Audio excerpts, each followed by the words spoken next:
Good afternoon, good evening, good morning, wherever you are, and thank you all for joining today's webinar, Conversations with Global Leaders, the Future of Globalization in an Increasingly Divided World. This is hosted by the NYU Abu Dhabi Alumni Association. Thanks to John Pine for organizing us, and it is one of our events celebrating the 10th anniversary of NYU Abu Dhabi. I am Mariette Westerman, the Vice Chancellor of NYU Abu Dhabi, and I want to thank you for joining us today for this special program and making the time. This session is being recorded as it will be made available on our website later in the week. Yesterday, your institution, NYU Abu Dhabi, had an academic convocation that was an opportunity to welcome our new provost, Arlie Petters, who you will meet soon if you haven't already. Arlie gave a fantastic set of remarks on how he sees our academic institution and campus culture, and how he wants to advance both in an inclusive and warm way. I myself gave a state of the campus address on the enduring university. The enduring university, what has made NYUAD endure so well as it has this year? And what is of enduring value about universities? Perhaps the most important thing I said was this: great universities exist by their students. The original purpose of universities is to equip a next generation of human beings with knowledge and methods for seeking truth, so that they may live lives of civic contribution and personal fulfillment. The highest mission of all great universities exists in delivering such graduates to society and setting them on their path. Our Conversations with Global Leaders series for the 10th anniversary brings together panels of our incredible alumni who prove my point every day and who live and breathe the mission of NYU Abu Dhabi around the world. It is a true privilege to have 4 of them with us today to discuss an extremely relevant topic for NYUAD and a pressing one this year especially, the future of globalization in an increasingly divided world. Our wonderful panelists come to us from 4 different countries. Let's meet them now. I'm going to ask them to introduce themselves and unmute themselves and do so. Our first panelist to do so is Metha Al-Mamari. Metha? Hi, everyone. Thank you so much for having me. I'm super excited for these conversations and series, especially in the time that we're in. So these should be exciting ones. First, my name is Metha Al-Mamari. I graduated in 2018. I'm currently in Abu Dhabi, and Abu Dhabi is what I call home. I recently graduated from the University of Oxford as a Rhodes Scholar. I completed my master's in comparative international education, and I would also call Oxford home. And yeah. Wonderful. And you had a whole bunch of majors and minors at NYU Abu Dhabi. Tell us everything you studied. That's the perk of going to a liberal arts university. I majored in social research and public policy with a concentration in political science and legal studies. I was lucky to explore classes in environmental sciences. I took classes in family structure. So honestly, valued that liberal arts education, make sure I explored every area within society. Wonderful. Also with us here is the second Dutch American on the panel, I being the other one, and that is Willem Kant. Willem. Thank you, Mariette. Thank you for the introduction, and thank you so much for being here. It's a pleasure to be speaking on these series and just to be engaging with NYU Abu Dhabi. You know, I always look back with great fondness of my time there, so it's always great to be able to talk about our school and what we're trying to achieve. So anyway, yeah, so my name is Willem James Kant. I'm Dutch American. I'm currently living in Nairobi. I graduated last year, actually. It was class of 2019. So one of the most recent graduates, I think, on our panel today. And I currently work for the International Rescue Committee, which is a large humanitarian organization. And I work for the Somalia Country Program, where I support the grants teams and also support on our peace building and governance programs in Somalia. Wonderful. And also with us is Marie-Claude Ibko. Marie-Claude. Hi, everyone. I'm Marie-Claude. Like Metha, we graduated together, so I'm class of 2018 as well. I'm currently in Paris, working with Sciences Po, where I just finished my master's as well. Paris is also the place that I call home. Abu Dhabi is also one of them, but at the moment, Paris. And next year I'll be going to Beijing because I was awarded the Yenqing Scholarship. So I'm just waiting for this, and hopefully it gets better and I get to experience more. Tell us a little bit more, Marie-Claude, about the Yenqing Scholarship. You know, it's a relatively new one still, and people are less familiar with it, but MOE Abu Dhabi has had amazing success there. Tell us what it's about. So what drew me to it is that it's very similar to NYU Abu Dhabi. It's about gathering talent and future leaders, people who are interested in the future of the world, globalization, anything you want, and who also have a specific interest in China and Chinese future, Chinese policies, etc., which I do have. And so we all go to Beijing for 1 to 2 years, depending on what you decide to do. Study there with some excellent professors and practitioners as well, learning the culture, the language, and hopefully experiencing a lot of new things in order to become a better leader in the future.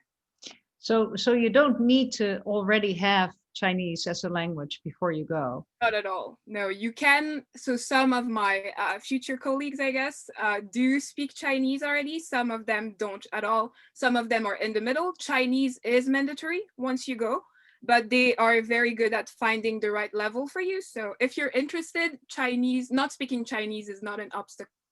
So don't be afraid of that. Congratulations again. It's exciting that you're headed there. And also, someone very familiar with China or already very familiar with China is Corey Meyer. Corey. Thanks, Marianne, and thanks everyone for being here today. My name's Corey. I'm currently living in New York City, and I'm from Columbus, Ohio in the US. I graduated in 2015, so I was part of the second class at NYU Abu Dhabi. And after graduation, I joined the Schwarzman program for 1 year at Tsinghua University in Beijing. And I've also then graduated from law school here in the US. And I'm working as a lawyer in a big international law firm where I represent companies in complex disputes and also try to maintain as robust or pro bono practice as time allows, where I represent minority, veterans, and incarcerated individuals. Amazing combination of the global and the local, right? It's the pro bono work is so important. I'm glad you have time for that. Are you with Davis Polk Wardwell? Is that the firm where you are? Yeah, it's called Davis Polk Wardwell. Yeah, amazing firm of enormous capacity and international reach. And actually, it's a very funny coincidence, but the very last person who was my executive assistant at the Mellon Foundation, I had hired from Davis Polk, and she was extremely well prepared and extremely globally interested and oriented and so forth. So this is a nice little connection. Okay, we're going to dive right into questions of globalization. Of course, we all know that even before the pandemic, globalization that seemed such a natural good, a good of the internet age, a good of the cheap air travel age. In the 1990s, we all thought it was an amazing thing for the most part. And of course, already in the 2000s, we've seen a lot of pushback against it because of the flows of labor markets and so forth, shifting of opportunities to work in one's home country, maybe to other countries that benefited in some ways, but also led to labor practices people might not like and so forth. You could say that some of globalization has been accountable for growing inequality. That's a hard topic, but it could certainly be argued. And of course, we also know that with all that pushback against globalization, a lot of nativism, nationalism, and other very unpleasant attendant ways of stereotyping people, discriminating against them, keeping them out the door. I'm thinking of Willem's work with IRC.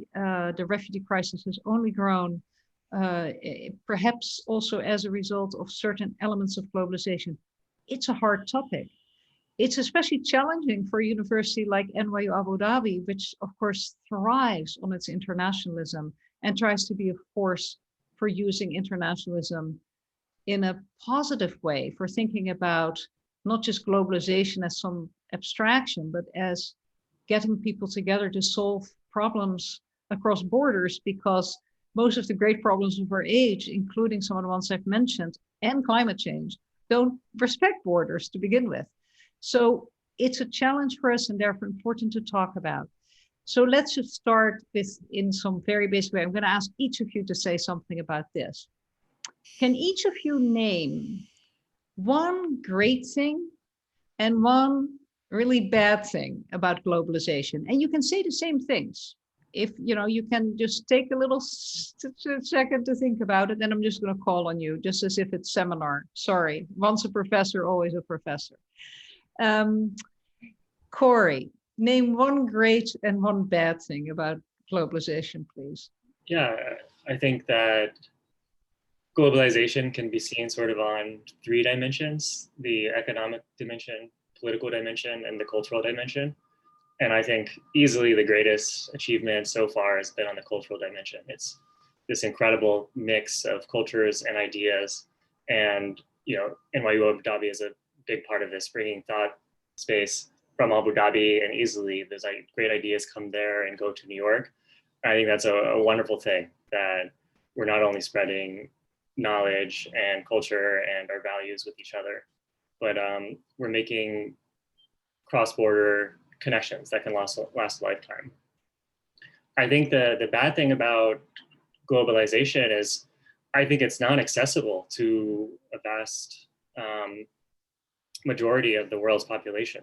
I think there are people who could never dream of the kind of lives that we've been able to experience moving around.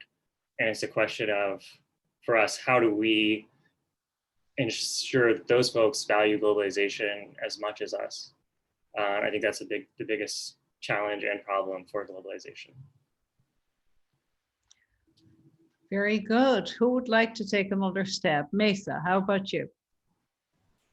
Sure. On Corey's point, I definitely agree on the cultural aspect being the most positive one. But just to be devil's advocate here, I think globalization has also created a homogenized culture, which I guess has its pros, that we all can speak the same language, understand the same-ish jokes, export our media and receive media. Although I do think it's definitely biased, 1. And then 2, I think the homogenization makes or promotes a certain loss of kind of local and appreciation for diversity and contextual knowledge. I'm speaking from the lens of education, where I think a lot of curriculums are leaning towards a certain homogenized global curriculum when it might not be the most relevant one to their context. And we're losing a lot of that contextual learning because we're aiming to have the best PISA scores, which is like an international standard, to achieve and whatnot. But on that, I think positively, the intercultural engagement that globalization has brought together, and specifically technology, I think the platforms that have become accessible to, like Corey said, it's definitely not accessible to everyone. But I think the small group of people it is accessible to, it has had a significant impact on our lives, the way we view the world. We feel like any cause that's happening across the globe is a cause that we care about. It doesn't necessarily have to happen in our backyard for us to care or advocate about it. Mm-hmm. Sorry. It's a very important tension that you've brought out, and certainly there are threats, we know, to especially so-called minority cultures, right? Or indigenous cultures and so forth, but many cultures that are small and that have a hard time standing with language and music and so forth, dominant paradigms. That's a very good point. Marie-Claude, what do you think? For me, I would say that the best part of it, and I think kind of building on what both Corey and Metha said, is the ability to meet people whether through travel, through shows, through culture, meet people, learn other culture, learn other people, get out of our comfort zone has become increasingly easy, I find. So I think that's definitely the biggest thing for me. But in terms of the worst aspect of it, I would say how, strangely, how polarized it's made the world, because I believe that it's made the other very much visible to us, but also very much simplified. So we're able to build, I guess, to build ourselves in contradiction to people we've never met, to cultures we've never experienced, to languages we've never even heard, maybe through a show or through a song, and decide that those people are not like us and it's somehow good or bad. And I think that has become increasingly true. And to speak to my context right now in France, the social situation I feel is getting worse, especially with certain minorities. And you would think that living in the same countries and ascribing to the same kind of values, Republican values, it would be easier to go beyond and see beyond those differences or try to learn from the others. And I think in the few years, especially coming back from NYU Abu Dhabi, I've noticed even more that this is not something we do anymore. We don't cross those borders, even in the same countries. So yeah, I think that's the worst part, that increased polarizations everywhere. It's hard. Yeah. We will definitely come back to this topic. I think it is a very important one. Let's hear from Willem, and then we'll draw out some of these comments. Yeah, I mean, I think for me, when I think about it, and I think a lot have been mentioned in terms of sort of cultural exchange being really one of the strongest points and exciting things really about globalization. But I think beyond that, also the increased accessibility to knowledge, and sort of the advent of the internet and all the sort of technological developments that we have is also really given a lot of people access to knowledge that was previously not available to them. And I think in terms of, when it comes to worst things of globalization, I think a lot of it's been mentioned, of course, polarization, but for me, it's also really rising inequalities, where I think, when we were thinking back of globalization a few decades ago, it was this idea that everyone would benefit. And I think we've seen that a lot of people benefited, but at the same time, the inequalities have also risen. And I think that's definitely one of the worrying things about globalization. Much of that inequality, of course, plays out in these labor markets, different labor markets, shifting the so-called outsourcing. Well, it is really, outsourcing is one way to kind of the flow of jobs from the United States, other Western countries, to countries that don't have the same resources, countries in the so-called global South and so forth. And I think it's a very difficult problem, because just as Willem has said, that indeed there is a benefit to people having access to knowledge, right, and resources. Not the whole world is digitized. There's an increasing global digital divide as well, but still the way in which cell phone technology has been able to leapfrog some of this, the internet cafes, there is a benefit there. And there are even certain very provocative statements that essentially humanitarian thinkers like Nicholas Kristof from New York Times, who you may know, will make, who says, on the one hand, of course, these sweatshops are horrible. No one would really want to advocate for this. This is not what humanity should wish. But it's better in some countries, there are not enough of them, as opposed to, when you look at what's happening to rural countries, to work of the recycling industry, so to speak, and the dangers that have come with that. So it's a very hard paradox that what has lifted some people out of poverty also looks like inequality at the same time on an individual level. It's very challenging. But let's talk a little bit about technology. Three of you have, I think, mentioned technology in particular. Why do you think, especially maybe Marie-Claude, starting with you, do you think that some of that paradox that you described so well, that on the one hand we see everybody now, sort of, but on the other hand we put them in boxes all the harder, it sometimes seems. Is this technology, or if you actually had a chance to meet people in person and have a coffee, it will be different? I think if you had the to meet people, it could be different. There are sometimes you just don't agree with, whether in person, on Facebook, on Twitter, doesn't matter. But I do think that not so much technology in my sense, but especially social media in our day and age has become like a very useful one. Even thinking about me, most of my best friends live on like every corner of the world. Connecting with them, sharing with them, all of that goes through social media. So for me, it's invaluable. But then following the US election cycle, for example, or even the kind of discourse that is happening right now in France, because a bit more than a couple terror attacks in the past couple of weeks, the rhetoric that is built around that, and that only goes through social media. A lot of people, when you ask them where their sources are from or what they're talking about, where did you read this? Where are those statistics coming from? They will very confidently say Facebook or Twitter.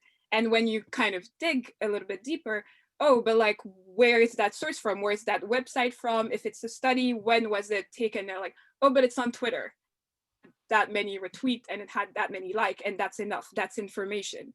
And I think that's the issue. And it's probably going to become more prevalent, the whole fake news issue. People think that technology by itself is enough, and I don't think it is. So it's not good or bad. It can become bad when it becomes your source of information, of knowing other people, of learning other cultures, etc. So Who else would like to come in on this question of what are the potential risks or benefits of technology to a more interconnected world? Anyone else want to comment on this? Sure, I'd love to comment. Please. Just to echo something that Willem said earlier, I think that access to knowledge has definitely been a big benefit of technology and the access it has provided us.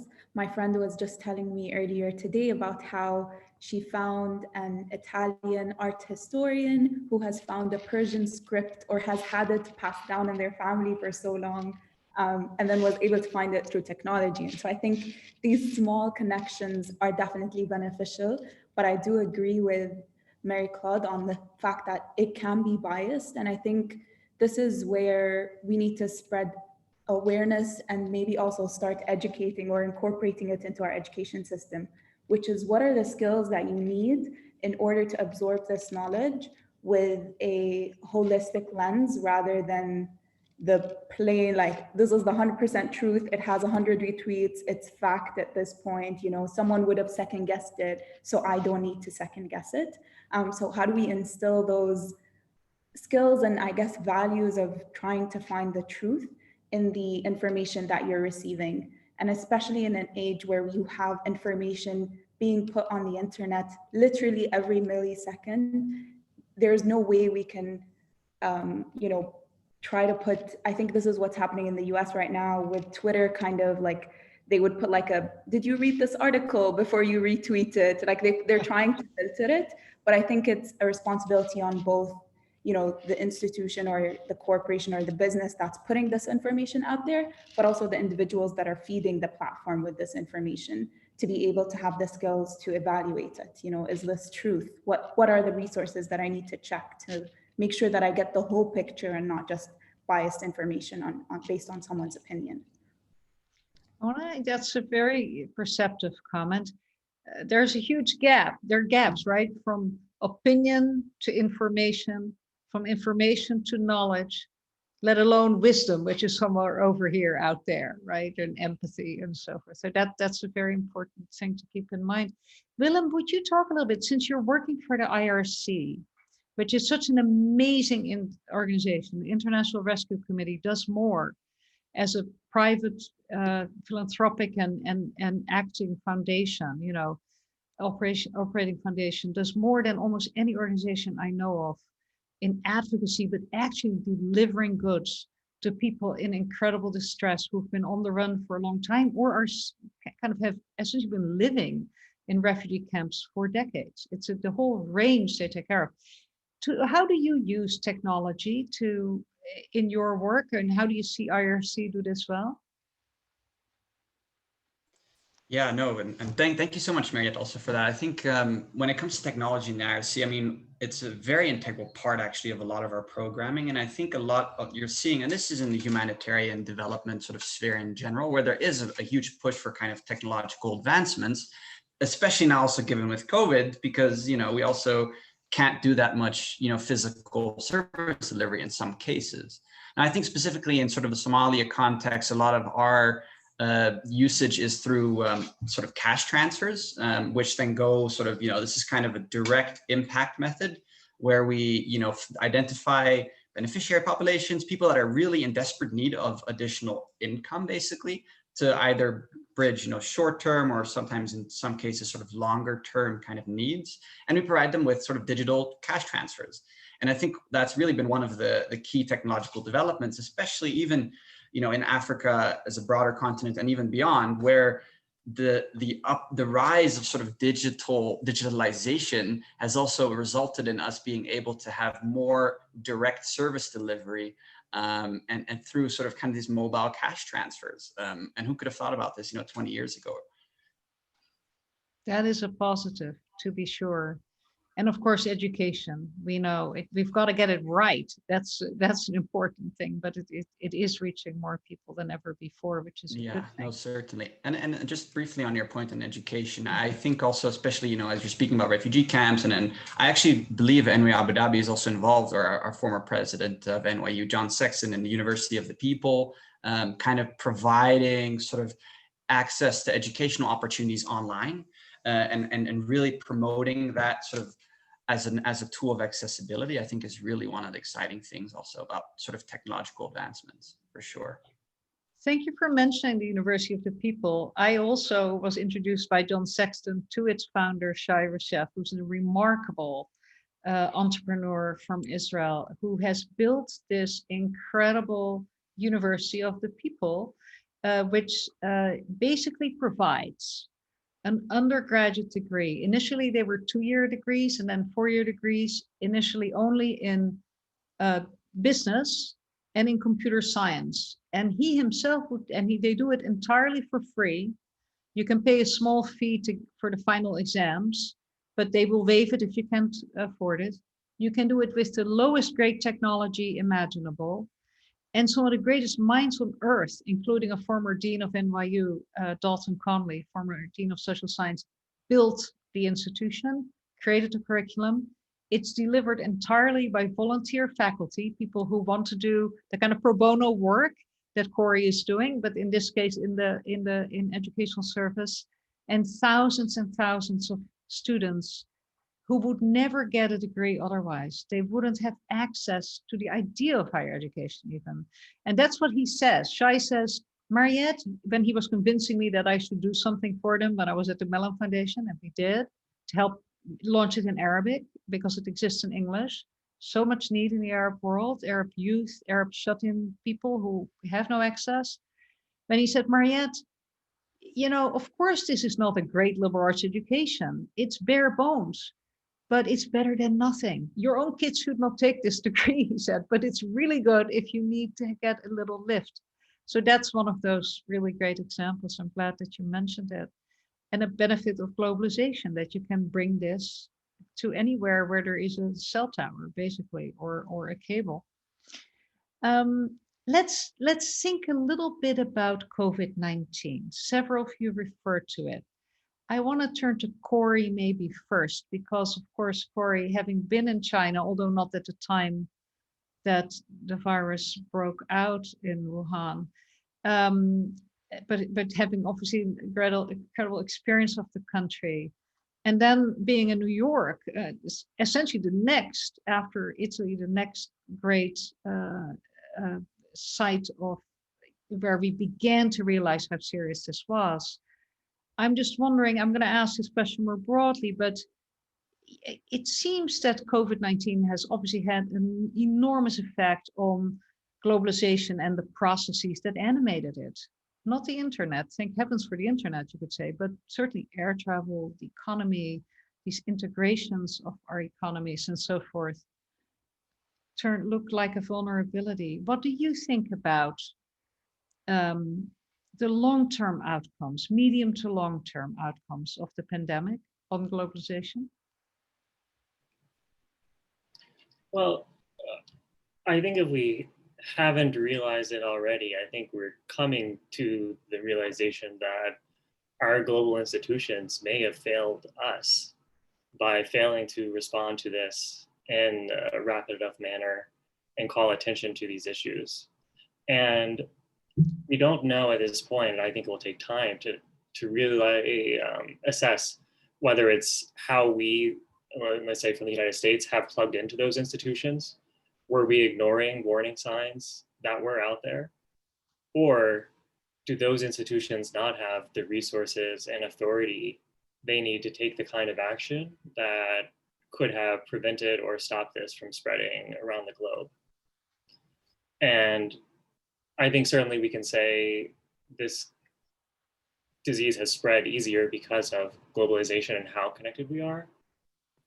But I don't think that's a reason to say stop globalizing. I think our reaction should be is how do we strengthen our global institutions to prevent this negative effect from happening again in the future. Metha, you have thought a lot about international relations. What do you think about this question of COVID's impact, medium to longer term? What could come out of this for globalization? To echo Corey's answer of, strengthening global ties, I want to focus on a positive lens because a lot of us can go on and on about all the negative things that COVID has impacted.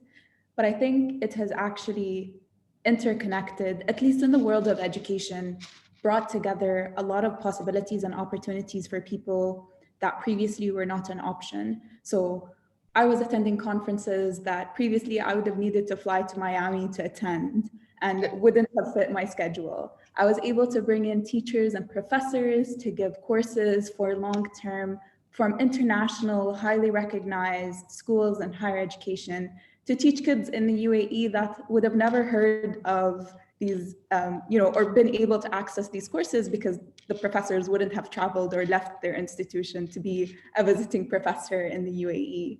And so I think it has honestly highlighted how interconnected we are as a community. I can speak on the case of education, but I'm sure Marie-Claude could talk about other ways of how, it has maybe promoted closed borders and whatnot. But trying to see the glass half full rather than half empty, I think it has definitely highlighted how we can use this opportunity to bring people together and actually shaped it for the long term. Why should our conferences be exclusive? Why should teaching only look at the teachers accessible within the region and not actually, maybe over time, this contradicts what I was saying earlier about localized education, but like if there are things that are relevant, bringing in experts from other places in certain fields. So I think it has definitely created an opportunity for collaboration. Yes, I think that's very true. Marie-Claude, obviously hard situation in France right now, I think again. And what would you say about, if you can look past the immediate, there is at some point, you'd have to think we'll have a basket of vaccines, treatments are better than they were, but it's just a bear and we're going to have to get through it a little bit longer. But do you see both negative and positive? What are some of these globalization outcomes you could project? I think negatives, like Metha briefly mentioned and Corey mentioned as well, this urge to close borders and kind of close in on ourselves. I think that's the immediate reaction because as the narrative was construed, it came from outside. And if those people weren't allowed in, et cetera, we would be all fine and COVID would never exist. But beyond that, especially looking at France, I think it's, first of all, in terms of, like Corey said, our institutions, nationally at least, have failed us in quite a few, I think, quite a few areas, but I think people are now in a wave right now and we're in lockdown again. I think people are waking up to the fact that what we're being told is not good anymore, and we're not going to stand for it anymore. And this is a democracy, this is a republic, we have the power.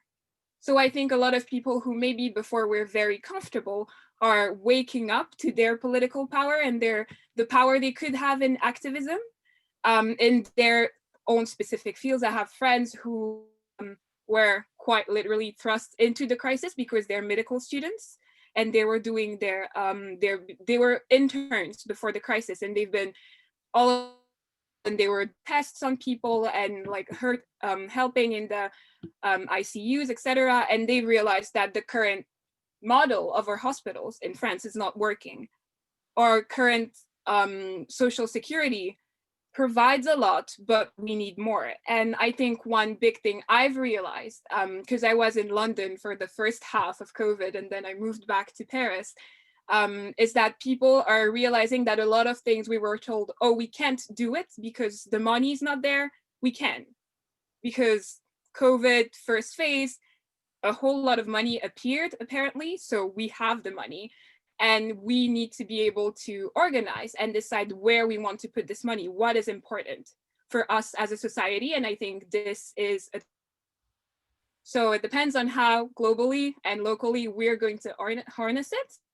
But I think that people waking up is definitely a good side, not a good side, but in term will be a positive of the crisis. So I want to underscore your point about resources. You know, when you're my age, you've seen a lot of political systems. I have lived in quite a few countries. I've followed budgetary processes of the public purse.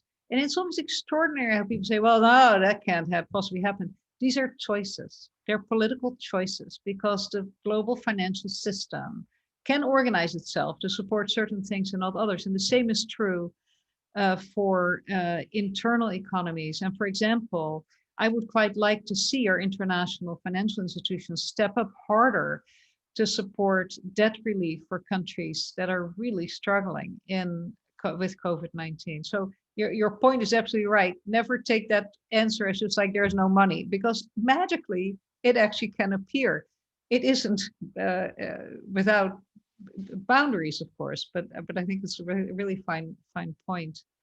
Willem, what is your thinking? But I want to ask you actually a very specific question, given how well familiar you are with countries in Africa.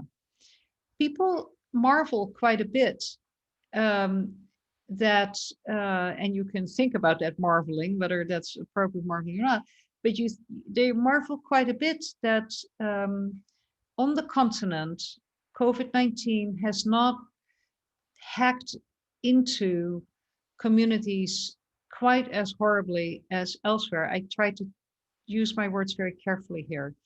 Do you have a view of why that might be, or what you're hearing about, a thought that you think is credible about an explanation for that? Yeah, thank you for that question. It's an interesting question. I think from us, and I've actually sort of lived through the pandemic so far in Nairobi. I actually haven't left since August, so I've been in Kenya pretty much throughout, and I'll be here for the foreseeable future. It's a question that we all do wonder sometimes. I think there's several elements to it. I think the first part is, especially at the beginning of the pandemic crisis, there was a huge oversaturation of negative media coverage about a lot of African countries, sort of predicting a doomsday scenario of what would happen on the continent, as it sort of would fit this kind of linear path that, for example, some European countries and North America has faced. And I think that was one part which really kind of set the stage, as if there was sort of this expectation that things would blow up here, which in reality now all of a sudden everyone's asking, well, it's really not that bad. Now, that is one part of the answer. I think another part of the answer is, especially in the beginning of the pandemic, there were a lot of stringent measures that were taken, and some of those also throughout the continent have also, created a lot of backlash and a lot of issues also in terms of human rights and in terms of ways in which countries sort of overstepped kind of their securitization policies in terms of containing the pandemic. So that's definitely was one of the challenges also, and it continues really to be an issue. But I think, when it comes to kind of the health explanation for why, COVID isn't, seen as sort of widespread here. I mean, some of it has to do with a lack of testing. Sometimes we just don't know the numbers. Are the numbers accurate? Where is all the testing coming from? That's one part. And I think another part is that, there is, sort of, especially kind of an understanding that there has to be some kind of engagement with sort of COVID prevention rules. And I think, specifically in Nairobi, while there's definitely many opportunities that things could have been better, in the beginning, people were wearing masks as you sort of enter shops and your temperature's being taken. And there tended to be kind of more of an acceptance of, okay, this could be quite a severe issue. And so let's sort of treat it as such. Of course, with mixing responses. But I think that's kind of my take on it, especially in sort of East Africa and in Kenya and more sort of broadly the continent. But I'm hopeful that in the next few years, we'll also get more kind of health related explanations from the epidemiologists who are also studying kind of the different responses that we've seen in the world. I saw Marie-Claude sort of nodding and listening intently. Did you want to comment on this? I mean, I have no expertise on this, but my father lives in Ivory Coast, and I have a few so from NYUAD and beyond who are also living on the continent right now. And I talked to one of them last week, and I was telling, she was watching the news. So she was watching what was happening in France and our second lockdown. And she told me, oh, right, my mom was watching the news and she said, oh, right, COVID is still a thing, which kind of struck me. Because I know it's still a thing even on the continent, but the way it was handled and the way people are reacting to it and the measures that were taken and will be taken makes it a very different experience depending on where you are in the world. So yeah, it is shifting and localized. I want to say one thing. Metha, you give such a beautiful answer about education and the benefits of actually kind of rethinking how you can do education well online. This is one of the great challenges for universities, including our own. Our teachers are doing pretty well. And I'd like to think that even if, of course, we want to be back in this beautiful library behind me and on campus, and that's what we love, and that has to keep happening. We can't just connect as human beings only online.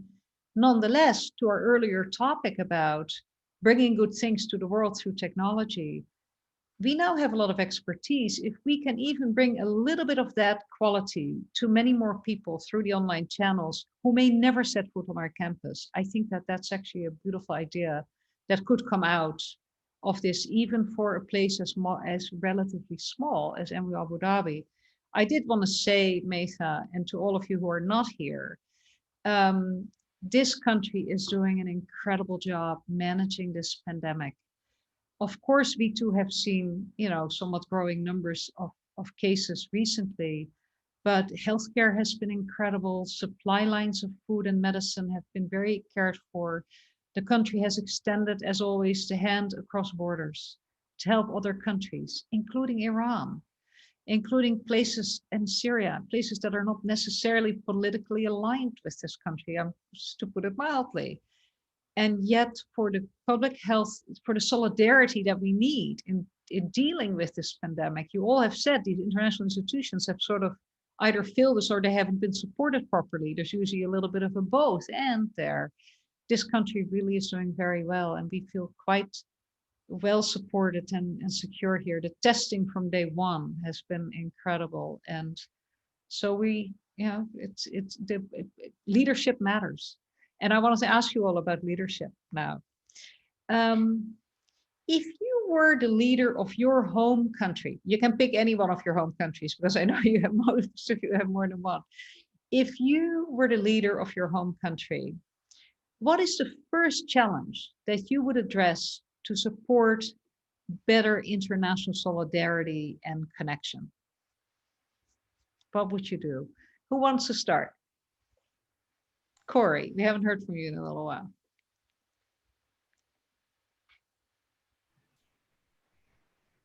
Well, I think when I first hear this question, my my mind goes to climate change, because I think long after the COVID pandemic is over, we're still going to have to deal with what is even a tougher, knottier challenge in climate change.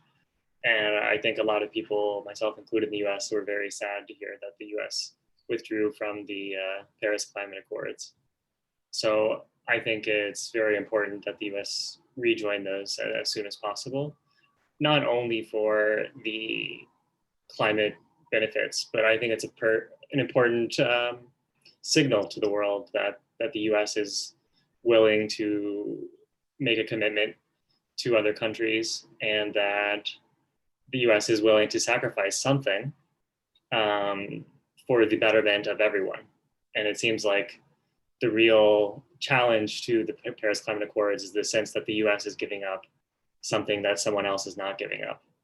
But even if that's true, which I think it is very debatable, the sense is the US has gained a lot from globalization, and the price of better environmental regulations is not too big and nowhere near as large as the benefits that the US has gotten from the world through globalization.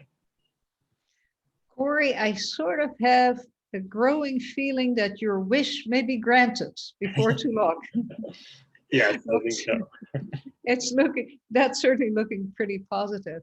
Metha, what would you do? You are, of course, in your own country here, and the leadership of this country are very good listeners, I think. So what do you think is most important to do to help connect the world better and show its solidarity, its human connection? I honestly found it hard to answer this question for two reasons. The first one is, I think it's really difficult to put pressure on a specific country to lead global interconnectedness and globalization, because I feel like that inherently imposes a certain hierarchy of like, oh, we do this so well, so you should do the same. And then the second reason is I think there's a lot that's actually being done in the UAE that tackles, how to celebrate diversity. So in the Year of Tolerance, what I really enjoyed is the definition of tolerance was not just coexistence. We don't want people to coexist. We want people to engage with one another. We want people to learn from one another. We want to promote intercultural engagement.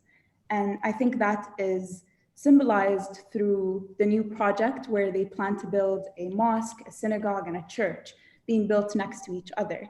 And I think for me, the experience at NYU Abu Dhabi, even at a very small scale, was a big, game changer in terms of globalization. I think we got to experiment with it within our little bubble, the pros, the cons, the difficulties of trying to find who you are, what your national identity even means, questioning that within such a diverse community. And I think the best outcome that I've had outside or from my experience at NYU Abu Dhabi, and specifically experimenting with that, is it shouldn't matter your nationality. What matters is that we're all humans and we care for each other because we're humans, rather than, because of who our nationality or what our passport says. A humble stance is probably a good step, and leadership doesn't have to be bossy. Arlie Petters beautifully spoke, the new provost, who I hope you'll get to meet before long, spoke beautifully about what it means to be a servant leader. And I think I see a lot of that in this country, actually. It's very interesting. Marie-Claude, what would you do? And for which country? In which country? In which country? You do it for the world, that's the point, but in which country would you do it? I'm thinking, looking at kind of both countries at the moment. France is the most pressing matter, really. And I mean, like Metha, hard to answer the question, but I think as a model for the future, like seeing that globalization is not going to go away. it's going to get deeper and deeper, and we need to figure out how to make it more sustainable, better, etc. Fits our future goals better than the goals of 1945.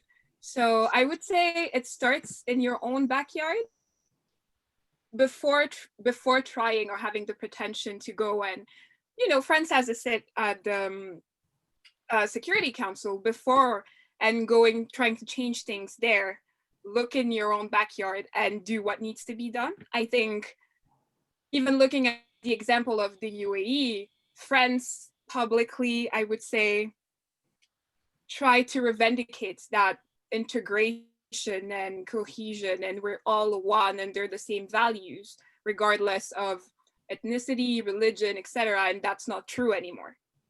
So I think what I would do is work on that social cohesion, try and find, or maybe redefine what it means to be French.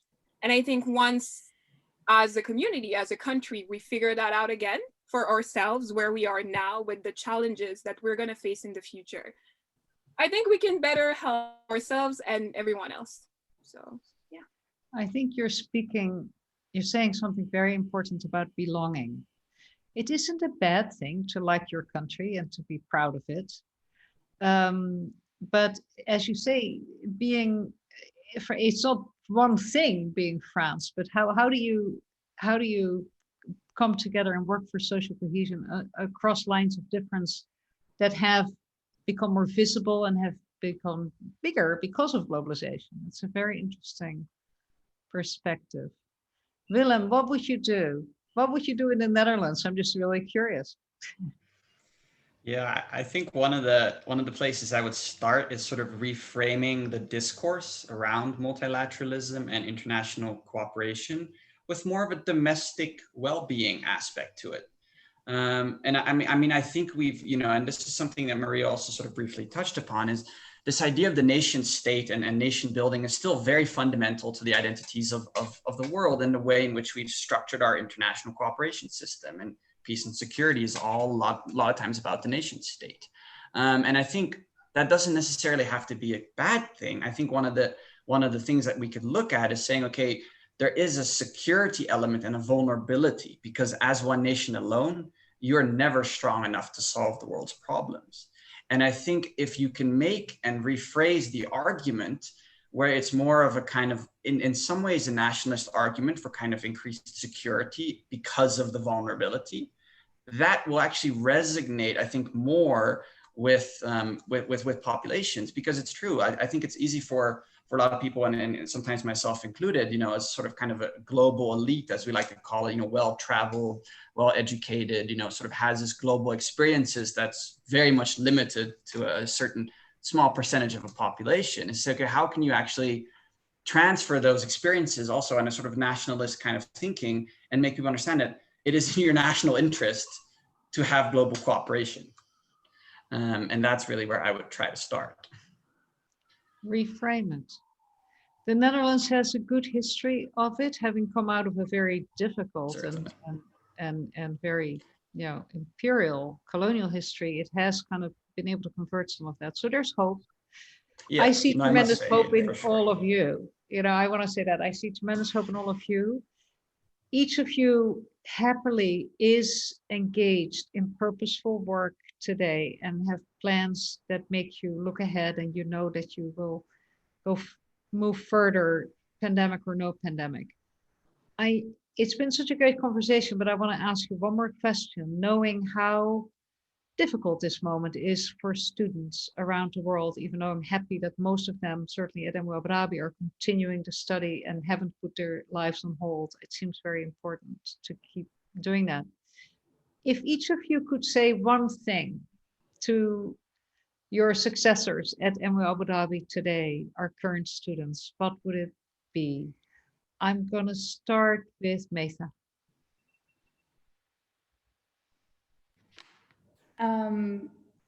I think one of the biggest perks of NYU Abu Dhabi is the community that you're in. And I just want to remind all the students that just because you're not on campus, I don't think that community has gone anywhere. Alumni, current students, future applicants, they're they're all still your community and family. And I can attest to that in my experience in the UK. I got to meet a lot of NYU Abu Dhabi alumni that we weren't necessarily best friends on campus, but NYU Abu Dhabi brought us together, and our shared experience there just bonded us in a way that I don't think anyone else understands. So yeah, reach out to your community, find comfort in the community that surrounds you, not just comfort, but even motivation to continue fighting the day-to-day challenges of online education and everything that's happening in the world. Wonderful comment. The community is strong. The state of our community stays strong even as we all deal with these issues. Marie-Claude, what would you say? I mean, like Meta said, reach out. Whatever it is that you need, someone to talk to, a shoulder to cry on, anything, reach out to your friends, colleagues, professors, alumni. We're all here. We're a big family. That's wonderful. So make use of that. And I think what got me through this pandemic and figuring out my next steps in general, two things. First of all, the worst they can say is no. Don't put limits on yourself on anything. A no is a no. That's fine. You learn from it, you grow, you move on. But, putting boundaries on what you can do, what you can aspire to, what you want to do, what you want to accomplish, what you want to change, you're the only one that's going to lose at that. So the worst thing they can say is no. And the other thing is life goes on, literally. The pandemic right now, it seems like the end of the world for a lot of us, me included, but vaccine is maybe almost there in some countries. So it's going to pass. And we're all going to hopefully grow bigger and better as a community, NYUAD, global society, etc. So yeah, just keep that in mind. It's all gonna pass. So stay It strong. will pass. That longer duration is very important to think about. And the world has come through somewhat similar things and even worse things. I think it's important to remember. Let's see, Corey, over to you. Yeah, at risk of sounding like a broken record, I'm going to also emphasize community and reaching out. I think one of the beautiful things that's come from the pandemic, especially among the alumni community, is how easy it has been to just pick up the phone and call someone who maybe I've fallen out of touch over the past couple of years or since we've graduated. And invariably they're going to answer and they're going to want to talk and catch up. And I think that's been great, particularly when in New York, everything was closed and I was stuck at my house. It was so good being able to get these social interactions on Skype and Zoom and on the phone with other folks. And I think, maybe you're a student now, you can definitely call folks who've already graduated, reach out on LinkedIn if you're having questions or thoughts about your future. I would say go for it. I think people are way more likely to respond today than at any other time. And so I think take advantage of it. So everybody, Corey might have been a broken record, but it's a really good record. And it's actually not broken because it's so connected. I really love that comment and that the three of you have already made. It really is so on display. And I've had alums reach out to me and said, how can we help the seniors? That was in the spring, and they helped and they networked with them and so forth. So this is the greatest resource we have is people. And we have to kind of keep and in our own community, that's especially true. Willem, you get to give the last comment, and it can be something else. It's okay if it's something else. Yeah, I think the family is this, and when I think back at NYU Abu Dhabi, that is one of the things that always comes to mind, right? It's that family feeling that we have even after graduation. And the fact that Corey graduated in 2015 and still feels connected to me is so exciting to hear. But I guess beyond that, I would also say, don't lose hope, don't lose perspective, and also just keep going. I think it's difficult sometimes with all of these global changes going on to sort of get swept across, and sort of in all of it and sort of your own thinking and your own sort of persona. And it becomes kind of difficult to cope with it. And I think taking it small, taking it step by step is something that's really helped me, is sort of just keeping that perspective on what is your position in all of these global events. How much can you impact those events? how much can we impact our own daily decisions, and what is sort of that in-between line, and how does that link to your sort of future aspirations? And so for me, it's really just about take it slow and take it step by step. Step by step. I want to thank all four of you, Mesa, Corey, Marie-Claude, and Willem. You are shining examples of hope to me and of energy and thoughtfulness. You really made me learn a lot. Your perspective is razor sharp and empathetic at the same time. Very important. You're just shining examples of the best of NYU Abu Dhabi. Thank you so much. And everyone who tuned in and everyone who is watching the video later, thank you for being with us. And please stay tuned for the next of our conversations with global leaders. Good night, good morning, good afternoon. Have a great rest of your week. Bye-bye.